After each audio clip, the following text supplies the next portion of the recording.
జై శ్రీరామ్ అందరికీ నమస్కారం. నా పేరు మల్లికార్జున్. ఈరోజు మనం హైదరాబాద్లో ఉన్నటువంటి ఫిల్మ్ నగర్ టెంపుల్లో ఉన్నాం. ఎంతోమంది ప్రజల కలయిక, ప్రజల కోరిక, భారతదేశంలో ఉన్నటువంటి ప్రతి యొక్క అన్ని రకాల వర్గాలు కూడా ఈరోజు వెయిట్ చేస్తున్నారు. ఎందుకంటే ఎన్నో సంవత్సరాల కళ, దాదాపు 500 నుంచి 600 సంవత్సరాల కళ ఈరోజు జనవరి 22 తీరబోతుంది. అదే గౌరవనీయులు భారత ప్రధానమంత్రి నరేంద్ర మోదీ గారు అత్యంత ప్రతిష్టాత్మకంగా నిర్మిస్తున్నటువంటి అయోధ్య రామ మందిర నిర్మాణం విగ్రహ ప్రాణప్రతిష్ఠ జరగబోతుంది. సో హిందూ మతం కోసం, హిందూ మత పునరుద్ధరణ కోసం నాటి నుండి నేటి వరకు ఏ విధంగా అయితే కృషి చేశారు, అయోధ్య రామ మందిర నిర్మాణం ఏ విధంగా జరుగుతుంది, అందులో ప్రతి ఒక్కరి విశేష సేవలను తెలిసే విధంగా, ఎంతోమంది హిందువులకు తెలిసే విధంగా, ఒక హిందువుడిగా హిందూ మత పునరుద్ధరణ కోసం మేము ఒక అయోధ్య రామ మందిర నిర్మాణం గురించి ఈరోజు ఈ ఫిల్మ్ నగర్లోనే ఆ రాముడి ఆశీస్సులు తీసుకొని ఈ ఫిల్మ్ నగర్ టెంపుల్లో పనిచేస్తున్నటువంటి ఒక పూజారి గారితో ఆ రామ మందిర నిర్మాణం ఎలా జరుగుతుంది, గతంలో రామ మందిర నిర్మాణం కోసం ఎంతోమంది పూజారులు కావచ్చు, ఎంతోమంది పార్టీలకు అతీతంగా బీజేపీ పార్టీ నాయకులు కావచ్చు, ప్రజలు కావచ్చు, ఏ విధంగా అయితే ఇబ్బందులు పడ్డారో అవన్నీ తెలుసుకునే ప్రయత్నం చేద్దాం. సో నమస్కారం సార్. సో ఈరోజు మాకు ఆ రాముల వారు అవకాశం లభించారు కాబట్టి ఇక్కడికి వచ్చాము. సో చాలా ధన్యవాదాలు. సో మీరు కూడా మాకు అడగగానే ఇక్కడ మీరు కానీ శర్మ గారు కానీ ఇంటర్వ్యూకి మాకు అవకాశం ఇచ్చారు. నిజంగా అయోధ్య రామ మందిర నిర్మాణం జరుగుతున్నటువంటి ఈ టైంలో రామ మందిరం గురించి కావచ్చు, రాముల వారి గురించి ఇలా ప్రత్యేక ఇంటర్వ్యూ చేస్తాను నేను కూడా కళ్ళలో ఊహించలేదు. ఇది నిజంగా ఆ సాక్షాత్ శ్రీరాముల వారి కృప. ఖచ్చితంగా ఈ రామ మందిర నిర్మాణం ఎంతోమందికి తెలియజేసే విధంగా ఈరోజు యూపీ సీఎం యోగి ఆదిత్యనాథ్ గారు కావచ్చు, అదేవిధంగా మన భారత ప్రధాని నరేంద్ర మోదీ గారు ఎంతోమంది ప్రజల యొక్క కోరికను నెరవేరుస్తున్నారు. దాదాపు ఒక 5 రోజుల్లోనే ఈ కోరిక నెరవేరుతుంది. ఈ అయోధ్య రామ మందిరం గురించి మనం తెలుసుకుందాం. సో ప్రముఖ ఈ టెంపుల్లో ఉన్నటువంటి కొన్ని మిగతా గుళ్ళను కూడా మనం చూసుకుంటూ ఒక వ్లోగ్లాగా వెళ్తూ ప్రతి ఒక్క పూజారితో మాట్లాడదాం. జై శ్రీరామ్. ఈరోజు మనం ఫిల్మ్ నగర్ టెంపుల్లో మన కేఎల్ఎన్ఆర్ శర్మ గారు మనతో ఉన్నారు. ఈరోజు అత్యంత ప్రతిష్టాత్మకంగా అయోధ్య రామ మందిర నిర్మాణం విగ్రహ ప్రాణప్రతిష్ఠ జరుగుతుంది. సో దీనికోసం ఎంతోమంది హిందువులు కావచ్చు, హిందూ ప్రజలు కావచ్చు, అన్ని రకాల వర్గాల ప్రజలు కావచ్చు, పూజారులు, సో రాజకీయ నాయకులు ఎన్నో సంవత్సరాల అహర్నిశల కష్టం ఉంది. సో ఫిల్మ్ నగర్ టెంపుల్లో అహర్నిశలు శ్రమిస్తూ హిందూ మత పునరుద్ధరణ కోసం హిందూ పూజారిగా ఉన్నటువంటి మన కేఎల్ఎన్ఆర్ శర్మ గారి మాటల్లోనే తెలుసుకుందాం. నమస్తే గురువు గారు. జై శ్రీరామ్. జై శ్రీరామ్. జై శ్రీరామ్. మీకు ముందుగా మా ఛానల్ తరపున సో వీక్షకులకు అందరికీ ఆ శ్రీరామచంద్రుని అభినందనలు. సో ముఖ్యంగా ఈరోజు గౌరవనీయులు ప్రధానమంత్రి నరేంద్ర మోదీ గారు ఈరోజు అత్యంత ప్రతిష్టాత్మకంగా విగ్రహ ప్రాణప్రతిష్ఠ జనవరి 22న చేపట్టబోతున్నారు. సో మీరు మీ అభిప్రాయం చెప్పండి. జై శ్రీరామ్. జై జై శ్రీరామ్. అయోధ్య రామ మందిరం నిర్మాణం చరాచర జగత్తుకు ఎంతో శుభకరమైనటువంటి కదా. అయోధ్యలో పుట్టినటువంటి రాముడు మళ్ళీ తిరిగి వచ్చాడు. రామరాజ్య పాలన మళ్ళీ ప్రారంభమైనట్టే మనకందరికీ కూడా. రాముడు నడియాడిన స్థలము మన భారతదేశం.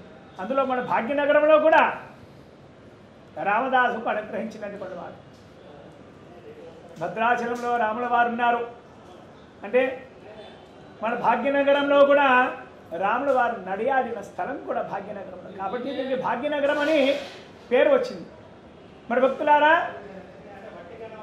రాముడి యొక్క విగ్రహ ప్రతిష్టాపన ఎంతో విశేషమైనటువంటిది. దీనినే అమృత సిద్ధి యోగం అంటారు. సోమవారం నాడు మృగశిరా నక్షత్రంతో కూడుకున్నటువంటి రోజుని అమృత సిద్ధి యోగం అంటారు.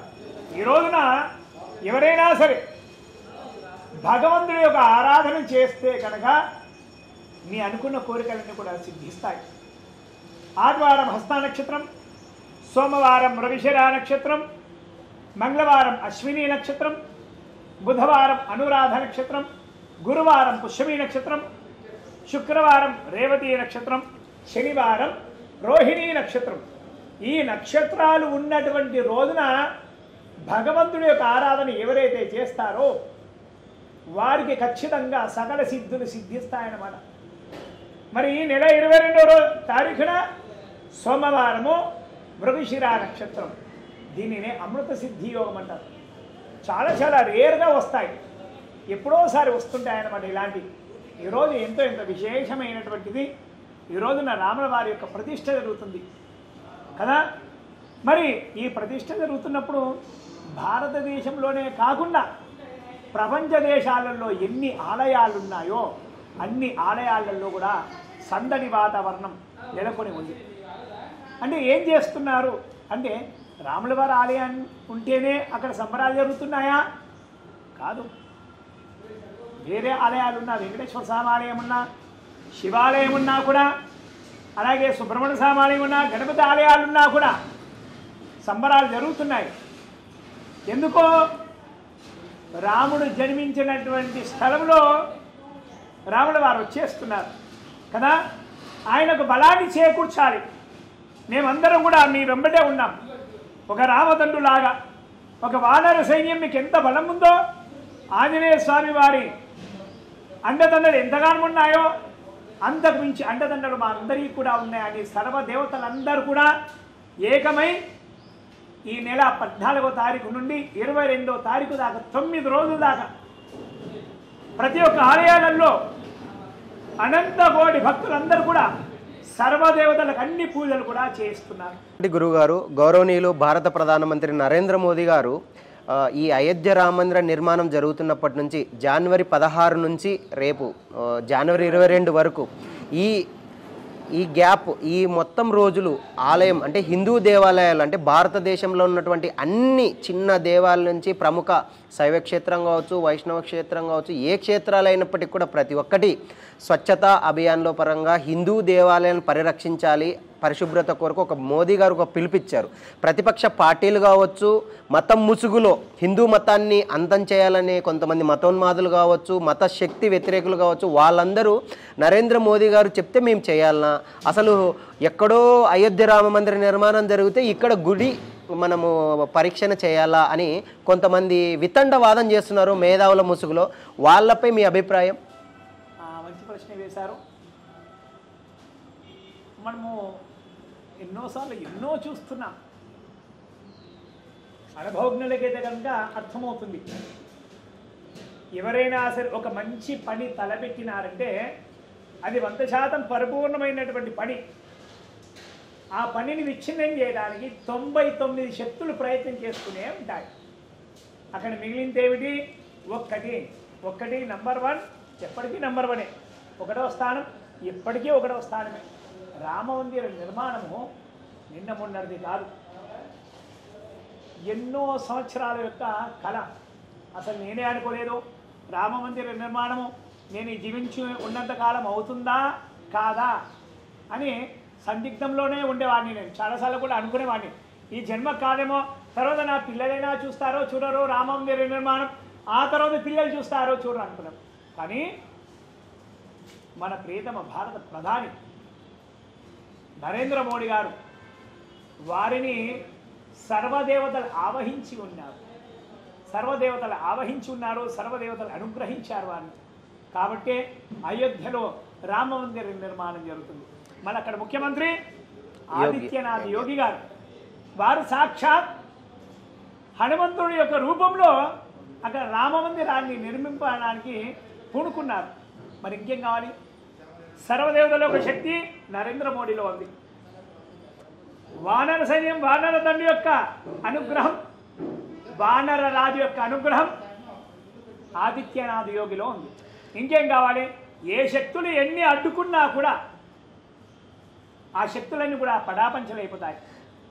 మతతత్వ ముసుగులో ఎవరు ఎన్ని అడ్డంకులు సృష్టించినా కూడా జరగబోయేటువంటి కార్యము ఖచ్చితంగా జరుగుతుంది. ఇవన్నీ పరిపాటి, ఇవన్నీ ఎప్పటి నుంచో చూస్తున్నాం.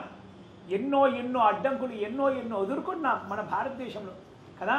సనాతన ధర్మము నిన్న మొన్నటిది కాదు, ఏదో 100 సంవత్సరాలు 1000 సంవత్సరాలు 1500 2000 3000 5000 సంవత్సరాలది కాదు సనాతన ధర్మం. కొన్ని లక్షల సంవత్సరాల కింద కృతయుగము. త్రేతాయుగం, ద్వాపరయుగం, కృతయుగం, కలియుగం కదా. ఇన్ని 4 యుగాల నుంచి మనము వింటూనే ఉన్నాము. 4 యుగాలది కలియుగంలో మనం చూస్తూనే ఉన్నాం. ఇలాంటి ఎన్నో వచ్చాయి, ఎన్నో ఎదుర్కొన్నాం కదా. కాబట్టి ఈ మతతత్వ శక్తులు ఏవైతే ఉన్నాయో అవన్నీ కూడా తాత్కాలికం అరుపులే. అవన్నీ కూడా వారు అరిచినంత మాత్రాన అక్కడ రామమందిర నిర్మాణం ఆగిపోయిందా? ఆగదు. వాళ్ళకు తెలుసు అవన్నీ. ఎందుకంటే కొందరిని ఎవరో బుజ్జగించాలని, ఏదో వాళ్ళకి సర్ది చెప్పాలని, వీరు కూడా గొంతు ఎత్తాలని వాళ్ళు ఎత్తుతూ ఉంటారు. కానీ అక్కడ ఖచ్చితంగా రామమందిర నిర్మాణం జరుగుతుంది. అందరికీ శోభాయమానంగా ఉంటుంది. ఇంకోటి గురుగారు, మీరు చెప్పినట్లు ఇటీవల గతంలో 33 సంవత్సరాల క్రితం 1950 సెప్టెంబర్ 25 ఆ టైంలో ఎల్కే అద్వానీ గారు, ఏపీ వాజ్పేయి గారు, అలాగే మురళీ మనోహర్ జోషి ఇలాంటి హేమాహేమిల ఆధ్వర్యంలో అయోధ్య రామ మందిర నిర్మాణం జరగాలి, రథయాత్ర చేశారు. నాటి నుండి నేటి వరకు చూసుకున్నటువంటి అన్ని పరిస్థితులను చూస్తే ఇటీవల ఎల్కే అద్వానీ గారు ఒక మాట అన్నారు. నిజంగా ఆ భగవంతుడే, శ్రీరామచంద్రుడే నా మందిర నిర్మాణం కోసం మోదీని ఒక భక్తుడిగా, ఒక మానవుడిగా, ఒక దేవునిగా నా ప్రతిరూపంగా ఎంచుకున్నారేమో అనే మాటల్లో మోదీ గారిని పొగడడం జరిగింది ఎల్కే అద్వానీ గారు. నిజంగా ఇంత మహిమాన్వితమైనటువంటి ఈ అయోధ్య రామ మందిర నిర్మాణానికి మన అభినవ రాముడుగా కావచ్చు, కృష్ణుడుగా కానీ మోడీ గారిని పోలిస్తే మీరు అన్నట్లు హనుమంతుడుగా యోగి ఆదిత్యనాథ్ గారిని, అదేవిధంగా అర్జునుడిగా పోల్చొచ్చు. ఈరోజు యూపీలో హిందూ మత పునరుద్ధరణ కోసం ఆయన చేసుకుంటున్నటువంటి సేవ కావచ్చు, ప్రజల యొక్క తీసుకున్నటువంటి సంక్షేమ పథకాలు కూడా ఇన్ని లబ్ధి పొందుతుంటే ఈరోజు మోడీ గారు కూడా అధికారంలోకి వచ్చిన తర్వాత 2014 నుంచి ఇప్పటి వరకు హిందూ మతానికి అనుకూలంగానే కాకుండా భారతదేశాన్ని విశ్వగురు స్థానంలో ఉంచడం కోసం ఇంత అహర్నిశలు కష్టపడుతున్నప్పటికీ భారతీయ జనతా పార్టీని కావచ్చు, నరేంద్ర మోదీ గారిని ఎంతోమంది మతోన్మాద శక్తులు హిందూ మతానికి మాత్రమే అనుకూలస్తుడు, హిందూ వ్యతిరేకానికి అనుకూలం కాదు ఇతర మతాలకు అనే విధంగా ప్రపగాండ చేస్తున్నారు. ఈరోజు నిజంగా అయోధ్య రామ మందిర నిర్మాణం జరగడంలో కృష్ణార్జునులుగా కావచ్చు, లేదంటే రాముడు హనుమంతుల్లాగా యోగి ఆదిత్యనాథ్ గారిని, నరేంద్ర మోడీ గారిని వర్ణించవచ్చు. ఈరోజు అయోధ్య రామ మందిర నిర్మాణంలో అత్యంత కీలక పాత్ర వహిస్తున్నది యోగి ఆదిత్యనాథ్ గారు. యోగి ఆదిత్యనాథ్ గారు ఒక హనుమంతుల్లాగా మీరు పోల్చారు కాబట్టి ఆ యోగి ఆదిత్యనాథ్ గారిని మీ మాటల్లో వినాలని ఉంది. ఆయనపై మీ అభిప్రాయం చెప్పండి. రైట్, మంచి ప్రశ్న వేశారు. యోగి ఆదిత్యనాథ్ గారు ఉత్తరప్రదేశ్ ముఖ్యమంత్రి, ఆల్రెడీ సీఎంగా చేశారు. వారు సీఎంగా చేసినప్పుడే అప్పుడే అయిపోవాలి కదా రామమందిరం. ఇది రెండోసారి సీఎంగా చేస్తున్నారు. ఇప్పుడు రామమందిర నిర్మాణం జరుగుతుంది కదా. ఎందుకు జరుగుతుంది? ఒక లక్ష్యాన్ని మనము ధర్మబద్ధమైనటువంటి లక్ష్యాన్ని ఛేదించాలి అంటే దానికి ఎన్నో అడ్డంకులు ఉంటాయి. ఎంతోమందికి నచ్చ చెప్పాలి, నిజాలను బయటకు తీయాలి కదా. మరి ఆ 5 సంవత్సరాలంతా కూడా ఎంతోమందికి సరైనటువంటి నిజాలను వెలికి తీసి వారందరికీ కూడా చెప్పి వారందరినీ కూడా బుజ్జగించి ఆ తర్వాత సీఎం అయిన తర్వాత మళ్ళీ ఇప్పుడు సీఎం అయ్యారు కదా సీఎం అయిన తర్వాతనే ఇప్పుడు రామ మందిర నిర్మాణం జరుగుతుంది. ఆయనకు అధికారం ఉంది. అప్పుడున్నప్పుడే రామ మందిర నిర్మాణం చేయొచ్చు కదా అప్పుడే అయిపోతుండే. ఫస్ట్లోనే ఆయన సీఎంగా ఉన్నప్పుడు అప్పుడే అయిపోతుంది. ఇప్పుడాగా ఎందుకు తీసుకున్నాడు అవకాశం? సరే, ఈ ఎన్నికలలో ఓడిపోతే కనుక రామ మందిర నిర్మాణం జరిగేదా? వేరే పార్టీ వాళ్ళు వస్తే ససేమిరా జరిగేది కాదు. అయినా ఉత్తరప్రదేశ్లో మళ్ళీ ఆదిత్యనాథ్ యోగి గారు సీఎంగా అయినారంటే ఆ రాముడి యొక్క కృపనే. అలాగే ఆయన ధర్మబద్ధంగా ఉన్నాడు కదా. రాముడికి ఎవరు నచ్చుతారు అంటే ధర్మబద్ధంగా ఎవరైతే ఉంటారో వారే నచ్చుతారు. సాక్షాత్ ఆ రాముల వారే మళ్ళీ సీఎంగా ఆయన్ని చేశారు. రామ పరివారం ఆయనకి అండగా ఆశీర్వాదంగా ఉంది. ఆదిత్యనాథ్ యోగి గారు వారు చరిత్రలో నిలిచిపోయేటువంటి ముఖ్యమంత్రి వర్యులు. రామ మందిర నిర్మాణము అది మహాశక్తివంతమైనటువంటి నిర్మాణం. అది నిన్న మొన్నటిది కాదు కదా, ఎన్నో సంవత్సరాలది. మన భారతదేశంలో ఉన్నటువంటి ఆలయాల యొక్క సమస్య, అతిపెద్ద సమస్య రామ మందిర నిర్మాణం ఇది కదా. మరి రామ మందిర నిర్మాణం జరుగుతుందంటే ఆదిత్యనాథ్ యోగి గారి ఆధ్వర్యంలో అలాగే మన భారత ప్రధాని నరేంద్ర మోడీ గారి ఆధ్వర్యంలోనే జరుగుతుంది. అలాగే ఇంకొక ప్రశ్న వేశారు మీరు, బీజేపీ అనేది ఓన్లీ హిందుత్వానికి సంబంధించిందే అని అన్నారు.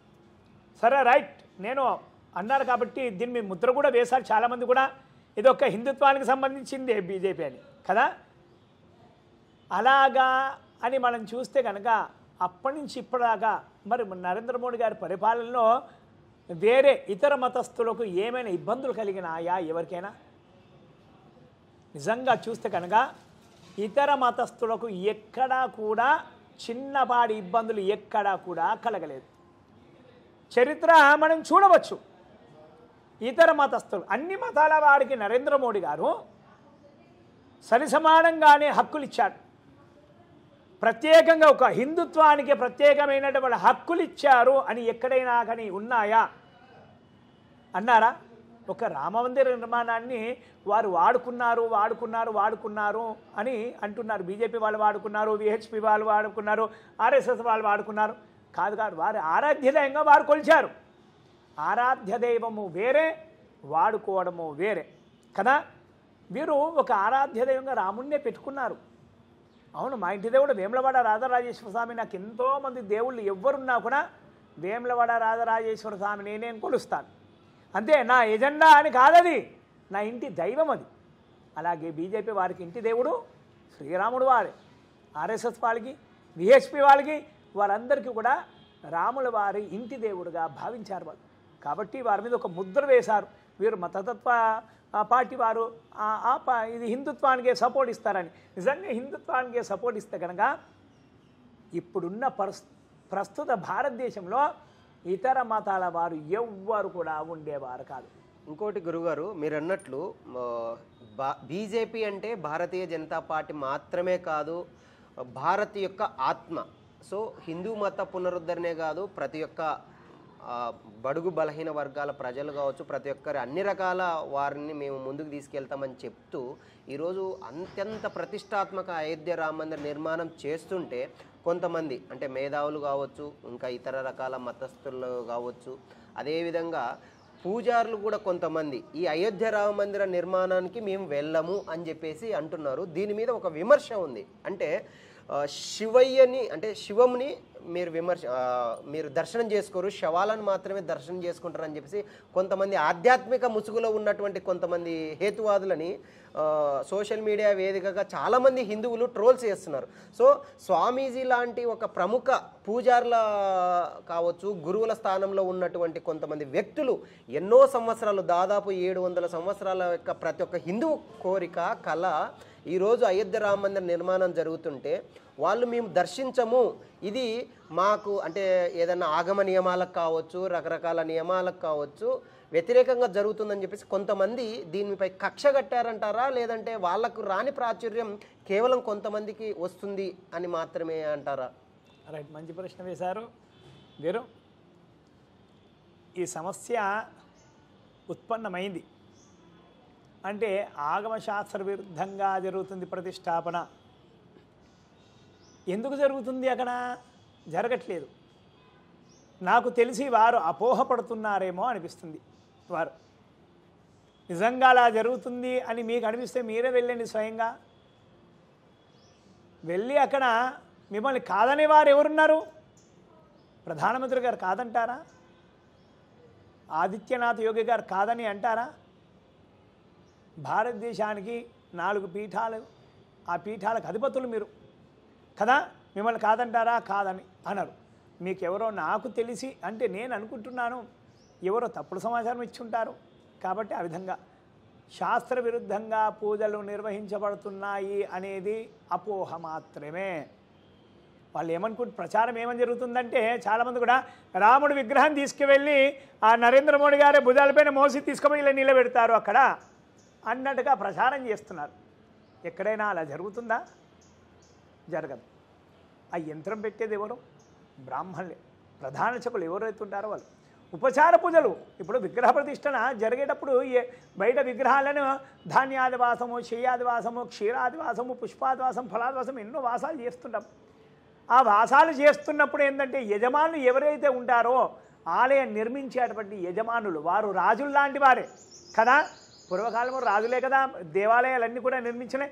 ఆ రాజుల చేత ఉపచార పూజల్లో భాగంగా పుష్పాలు సమర్పించడమే కానీ, లేదా ధూపం దీపం అవి సమర్పించడాలే కానీ, లేదా ఇంకా కొన్ని ఉపచారాలు ఉంటే ఆ పూజలన్నీ కూడా వారితో చేయిస్తాం.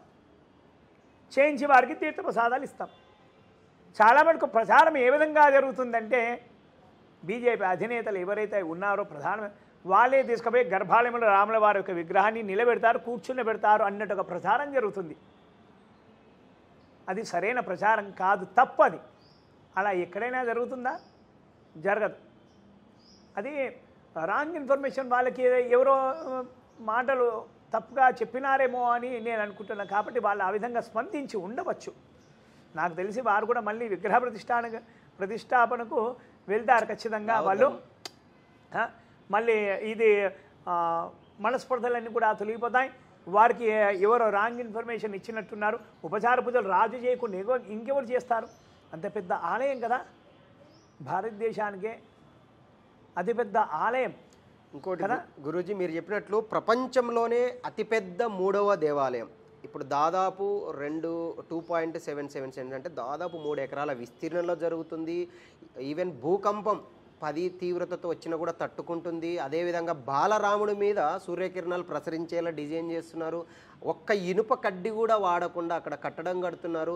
ఇంత అత్యంత ప్రతిష్టాత్మకంగా తీసుకున్నటువంటి ఈ అయోధ్య రామ మందిర్ నిర్మాణం సంబంధించి భారతదేశం అనేది ఒక హిందూ దేశము, హిందువులు ఎక్కువ ఉన్నారు.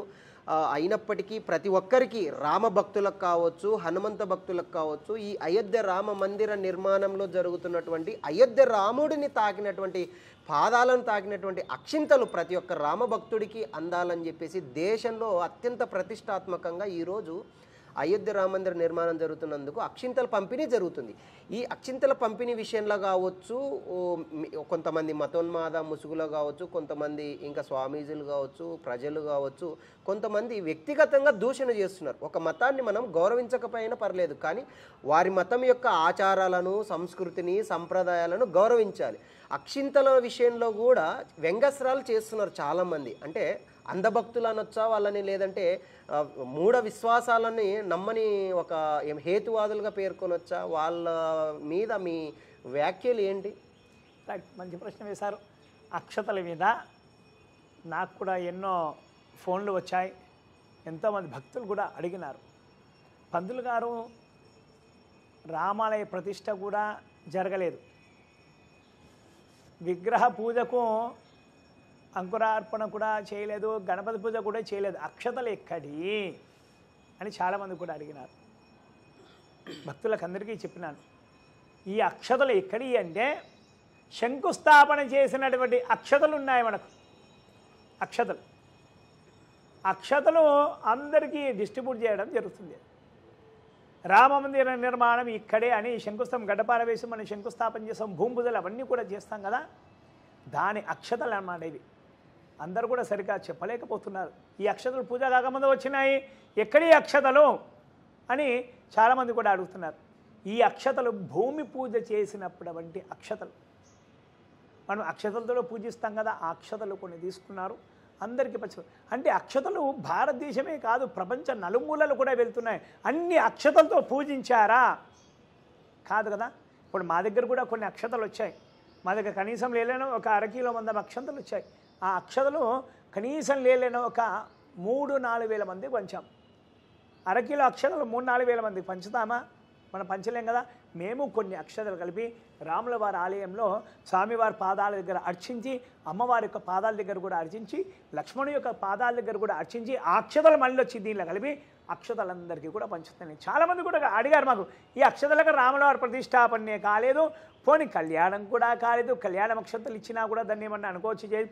ఈ అక్షంతలు ఎక్కడి అంటే రాముల వారి యొక్క శంకుస్థాపన, రామమందిర శంకుస్థాపన జరిగినటువంటి అక్షతలు అంతటా తిరుగుతున్నాయి కూడా. అవును, మా ఆలయంలో కళ్యాణం చేసినప్పుడు అక్షతలు ఇస్తాం మేము. చాలామంది కూడా కళ్యాణం కంకణాలు కూడా ఇస్తాం.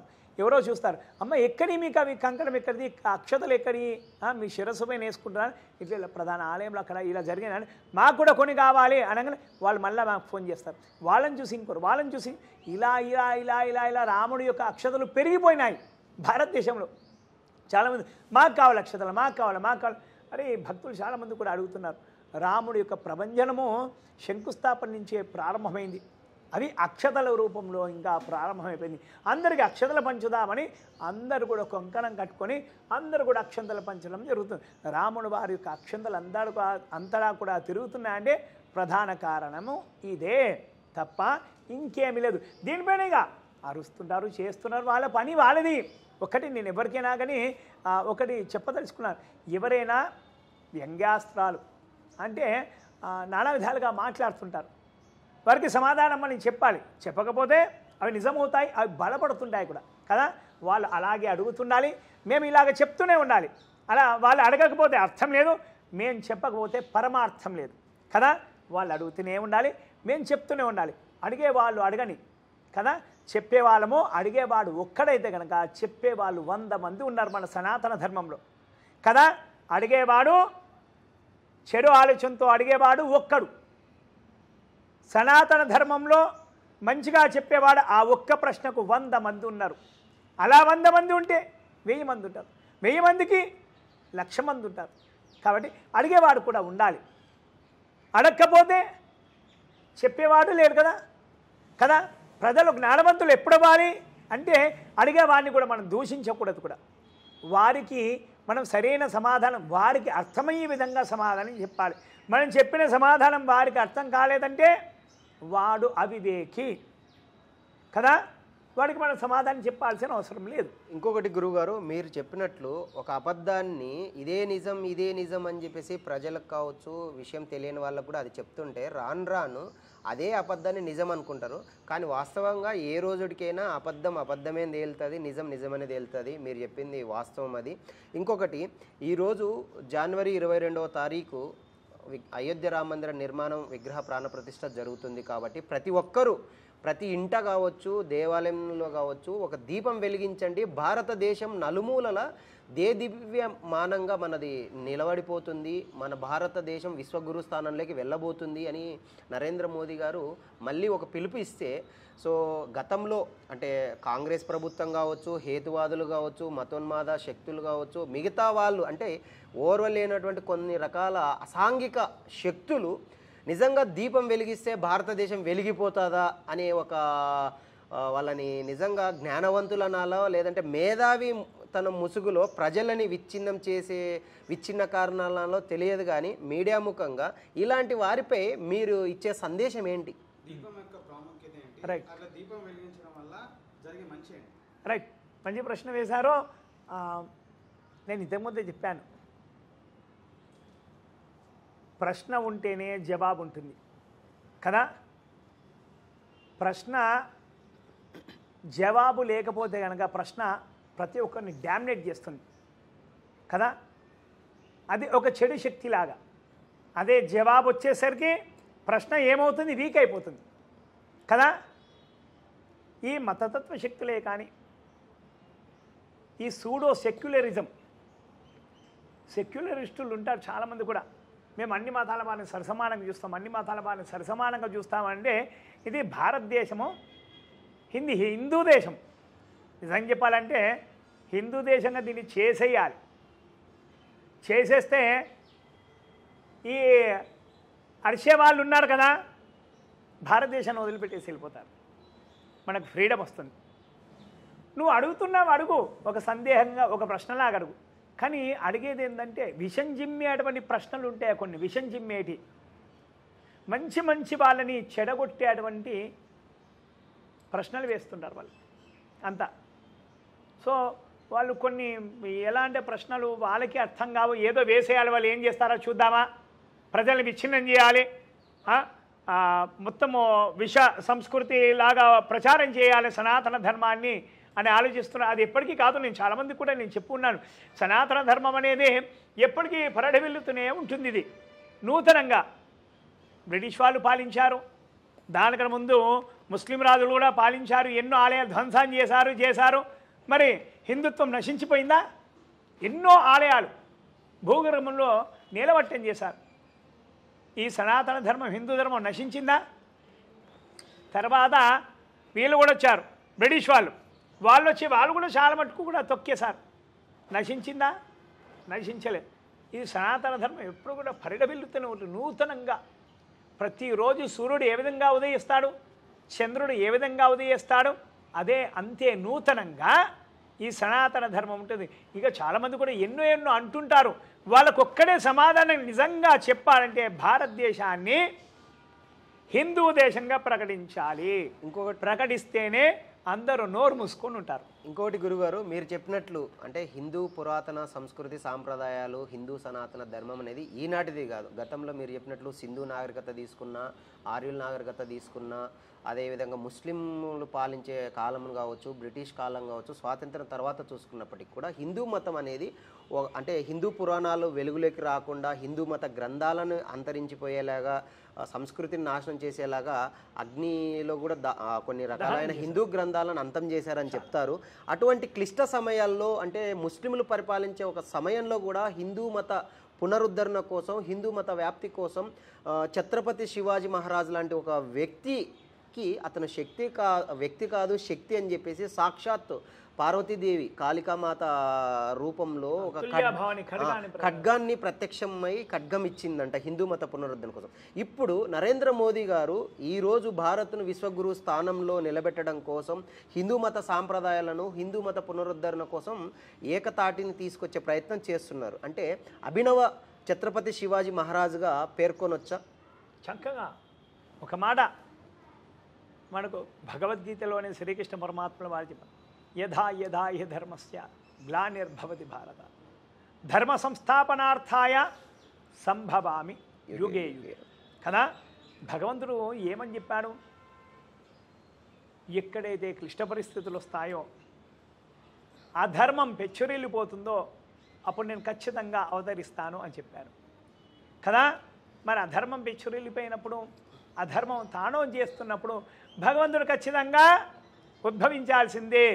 ఉద్భవిస్తే నిజంగా భగవంతుడు కనిపిస్తే ఆ శక్తిని మనం తట్టుకోలేం.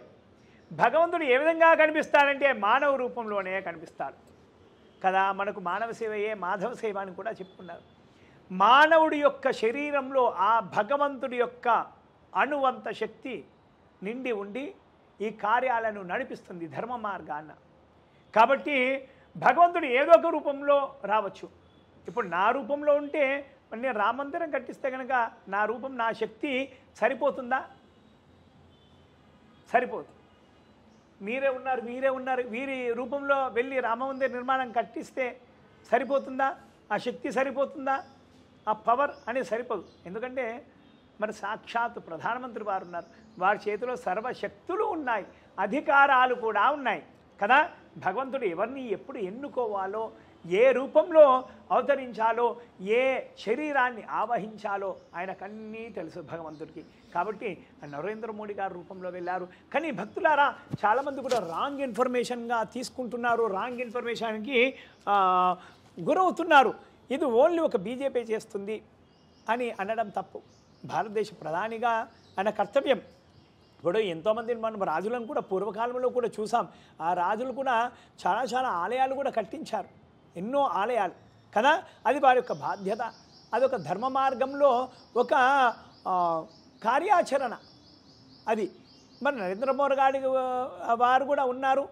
వారు కూడా మరి ఒక దేవాలయము, అది కూడా రామాలయము, అది కూడా ఎక్కడ? రాముడు పుట్టినటువంటి స్థలంలో కదా, అయోధ్యలో రామ జన్మభూమి. మనం ఫస్ట్ నుంచి అంటూ రామ జన్మభూమిలో.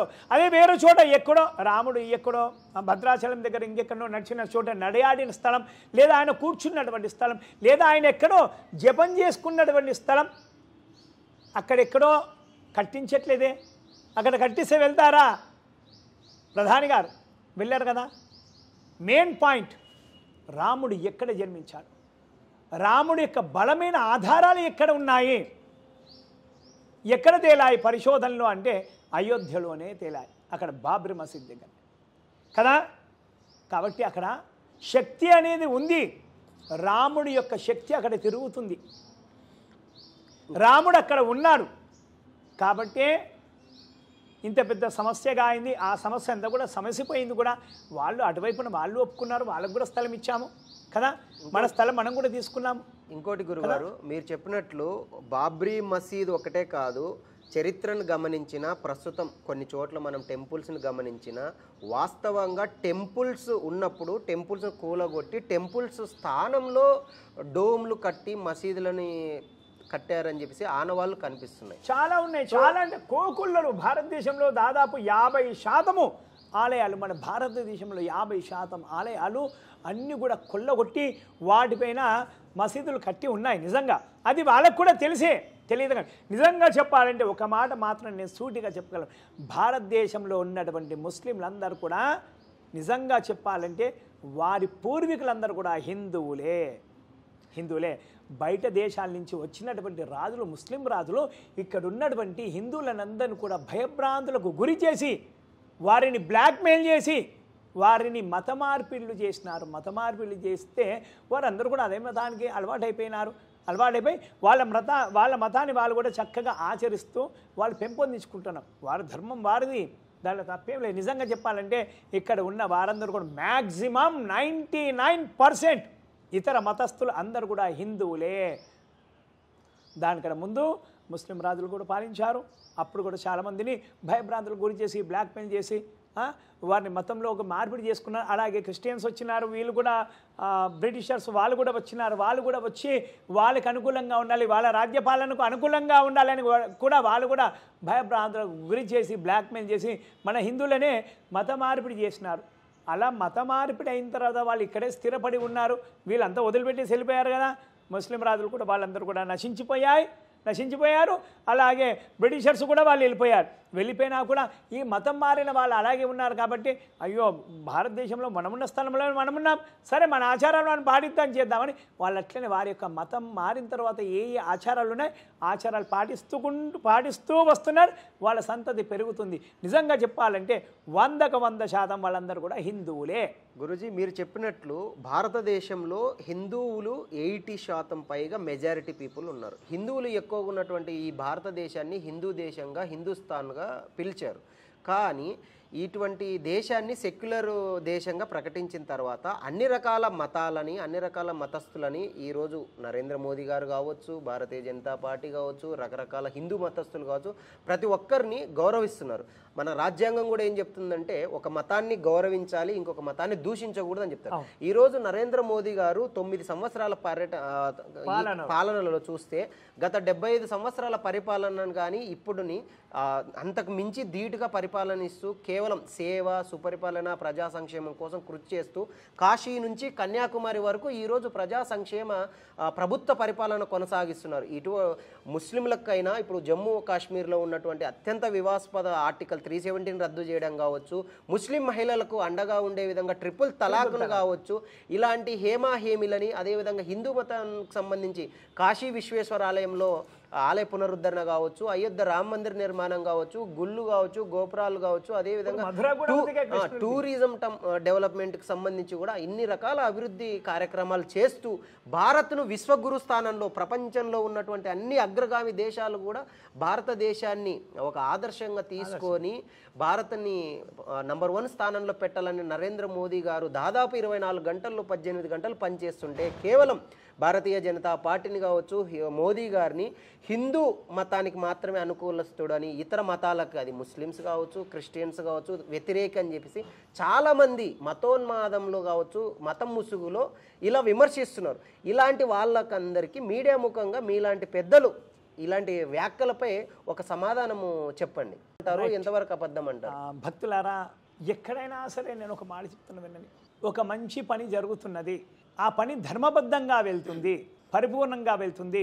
ఆ నాయకుడికి పేరు ప్రఖ్యాతలు, ఎనలేని పేరు ప్రఖ్యాతలు అన్ని దిక్కులా వ్యాపించాయి. మోడీ గారి యొక్క నామము ప్రపంచ దేశాలన్నీ కూడా జపిస్తున్నాయి. విశ్వగురు భారత్ అన్నట్టుగా ఎదుగుతుంది కాదు, ఎదిగిపోయి ఉంది కూడా. మన భారతదేశము ఎన్నో దేశాలకు ఆదర్శంగా నిలుస్తుంది. బయట దేశాలలో కూడా మన సనాతన ధర్మము పరిడవిల్లుతుంది. అందరు కూడా సనాతన ధర్మం యొక్క మార్గానికే పయనిస్తున్నారు అందరు కూడా. ఇక ఈర్ష్యా, ద్వేషాలు, రాగాలు అంటారా, అది చాలా చోట్ల ఉంది. అందులో మన భారతదేశంలో ఎక్కువ.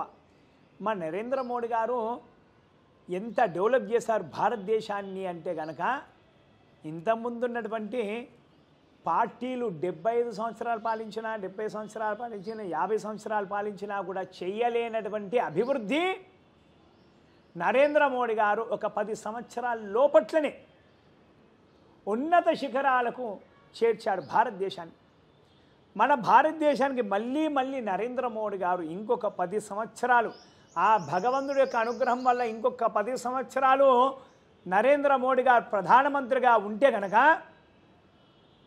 నా కొడుకులు, నా మనమళ్ళు, వారి యొక్క కొడుకులు, వారి యొక్క మనమళ్ళు, ఇట్లా ఒక తరం, కనీసం ఒక్క తరం 2 తరాలు మంచి ఉద్యోగస్తులుగా కడుపు నిండా తింటూ కంటి నిండా నిద్రపోతూ సుఖ సంతోషాలతో పిల్ల పాపలతో జీవించగలుగుతారు.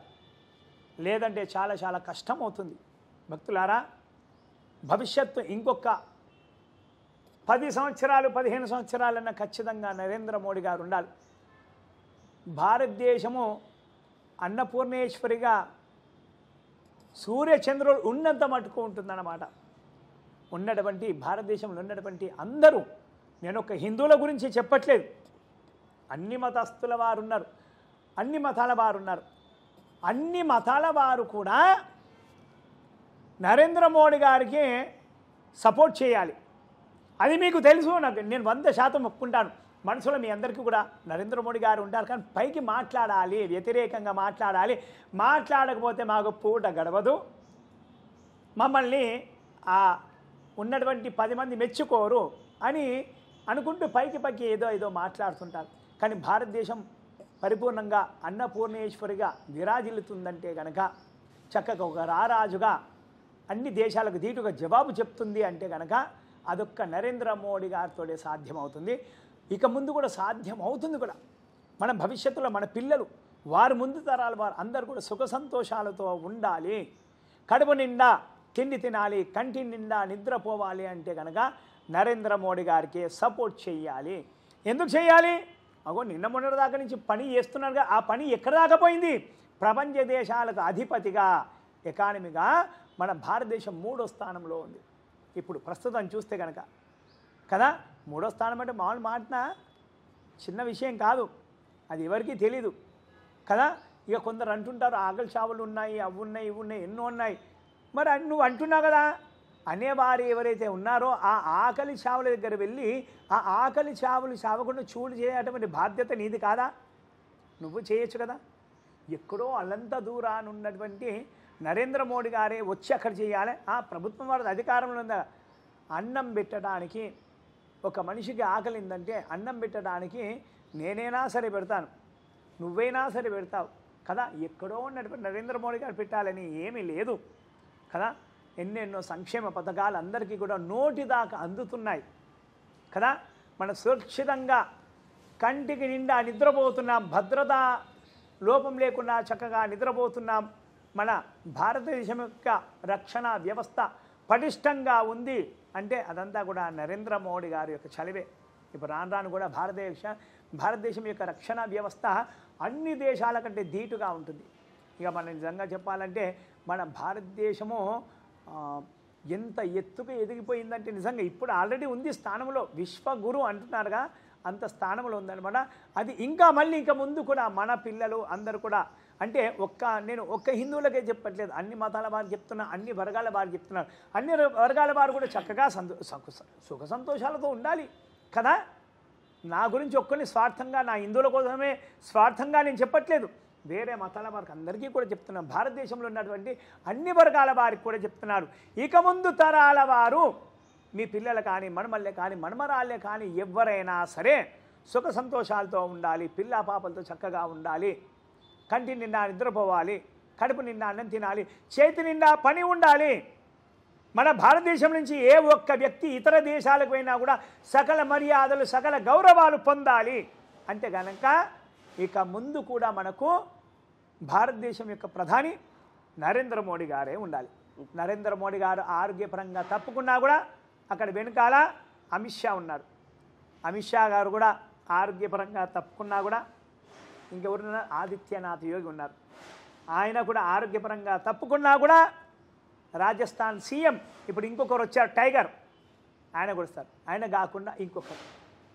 ఎలా అంటే ధర్మం కోసం నేను ఇందాకనే చెప్పాను, యథా యథా ఈ ధర్మస్య గ్లానిర్భవతి భారత ధర్మ సంస్థాపనార్థాయ సంభవామి యుగే యుగే. శ్రీకృష్ణ పరమాత్ముల వారే చెప్పారు, ఆ ధర్మం పిచ్చురెళ్ళినప్పుడు నేను ఖచ్చితంగా ఏదో ఒక రూపంలో ఉద్భవిస్తాను, అధర్మాన్ని తొక్కేస్తాను అని. అధర్మం పెచ్చురెళ్ళిపోయిందంటే కనుక ఖచ్చితంగా భగవంతుడు ఏదో ఒక రూపంలో వస్తారు. మోడీ గారి రూపమే రావచ్చు, నా రూపమే రావచ్చు, మీ రూపమే రావచ్చు, ఇంకెవరు రూపమైనా రావచ్చు కదా. ఇంకోటి గురుగారు, మీరు అన్నట్లు మతం కంటే మానవత్వం ముఖ్యమంటారు. ఈ భారతీయ జనతా పార్టీ కావచ్చు, మోదీ గారు కావచ్చు, అమిత్ షా గారు కావచ్చు, ఎప్పుడు కూడా మేము హిందువులకు అనుకూలంగానే నిర్ణయాలు తీసుకోలేదు. భారతదేశంలో మాకు ప్రజలందరూ మాకు పట్టం కట్టారు, అత్యంత మెజారిటీతో ఇచ్చారు, మేము ప్రజలు మమ్మల్ని విశ్వాసంతో ఎన్నుకున్నారు కాబట్టే ప్రజా సంక్షేమ పరిపాలన కొనసాగిస్తూ ప్రపంచంలో కూడా భారతదేశం వైపు చూసేలా చేస్తున్నామని చెప్తున్నారు. కానీ కొంతమంది సెక్యులర్ పార్టీలు అంటే తమ పార్టీలని అభివృద్ధి చేసుకోవాలి, ముందుకు రావాలన్నట్లు, ఇప్పుడు హైదరాబాద్లో చూసుకుంటే ఎంఐఎంకి సంబంధించిన అక్బరుద్దీన్ ఓవైసీ గారు భారత్ మాతాకి జై అని అనము అని అంటారు. అదేవిధంగా రాహుల్ గాంధీ గారు భారత్ మాతాకి జై కౌన్ హై, భారత్ మాత ఎక్కడుంది కనపడదని కొంతమంది వ్యంగ్యాస్త్రాలు మాట్లాడడం కావచ్చు. ఇంకొంతమంది హిందూ మతం మీదనే టార్గెట్ చేస్తూ పబ్బం గడుపుకోవడం కోసం చేస్తూ ఉంటారు జనరల్గా. ఇది ఎందుకు హిందూ మతాన్నే ఎందుకు అంత కించపరచు చేస్తున్నారంటారు? ఇప్పుడు ఒక భారతీయ జనతా పార్టీ కాదు, ఇక్కడ ప్రజలు కూడా ఒక మెజారిటీ హిందూ పీపుల్స్ హిందూ మతాన్ని, వాళ్ళ ఆచారాలను, వాళ్ళ సాంప్రదాయాలను కొనసాగిస్తున్నప్పుడు కేవలం మతతత్వ పార్టీగా భారతీయ జనతా పార్టీనే అనడం ఎందుకు కారణం? రైట్, మంచి ప్రశ్న వేశారు. భారతీయ జనతా పార్టీ ప్రజల్లో ఒక కూకటి వేళ్ళుగా పేనుకపోతుంది. ప్రజల్లో కూకటి వేళ్ళు అంటే అంతర్గతంగా ఒక మహావృక్షం ఉంది. ఆ మహావృక్షం నిలబడాలంటే భూమిలోకి ఎన్ని వ్రేళ్ళు వెళ్ళాలి? ఆ వ్రేళ్ళన్నీ కూడా ఎంత సన్నగా ఉంటాయి? ఆ సన్నగా ఉన్నటువంటి మహావృక్షం పైన చాలా పెద్దగా ఉంటుంది. ఆ వ్రేళ్ళన్నీ కూడా భూమి లోపలికి ఎలా వెళ్ళాలి, ఎంత గట్టిగా వెళ్ళాలి కదా. అలాంటి బీజేపీ కూడా ప్రజల యొక్క మనసుల్లోకి అంత వేగంగా వెళ్తుంది. మెల్లిగైనా సరే నాటుకొని ఉంటుందన్నమాట. ఆ నాటుకుంటున్నటువంటి బీజేపీని ఎలాగైనా సరే దీన్ని కూకడి వేళ్ళతో సహా పెకిలించాలనే ఆలోచనలతో ఉంటారు చాలామంది కూడా కదా. నేను ఇందాకే వేళ్ళు అని చెప్పాను, చెట్ల యొక్క వేళ్ళలాగా పేనుకపోతుంది భారతీయ జనతా పార్టీ అని కదా.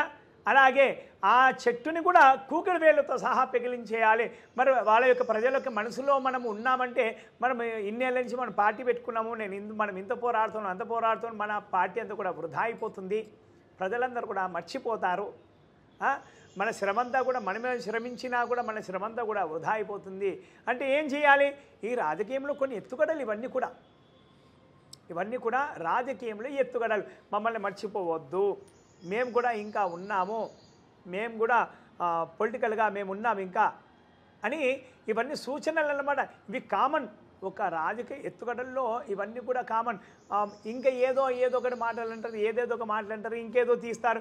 ఇక వాళ్ళు ఇక హిందువులను టార్గెట్ చేశారు అని చాలామంది కూడా అంటున్నారు. హిందువులని టార్గెట్ అని కాక చాలామంది కూడా టార్గెట్ చేశారు. ఇప్పుడు అందరినీ టార్గెట్ చేస్తారు. ఒక పార్టీ అన్నప్పుడు ఒక పార్టీలో చాలామంది కూడా ఉంటారు. ఇప్పుడు బీజేపీకి ఇతర మతాల వారు ఓటేయరని అనుకుంటున్నారా చాలామంది? ఇంకొకటి అది తప్పు. ఇంకోటి చాలామంది కూడా ఓటు వేయరు అని అనుకోవడం అది కళ్ళ. చాలా ఇతర మతాల వారు కూడా బీజేపీకి ఓటు వేస్తారు. ఎందుకంటే అక్కడ నిజం ఉంది, నిజానికి మనం సపోర్ట్ చేయాలి అనే వాళ్ళు చాలామంది కూడా ఉంటారు.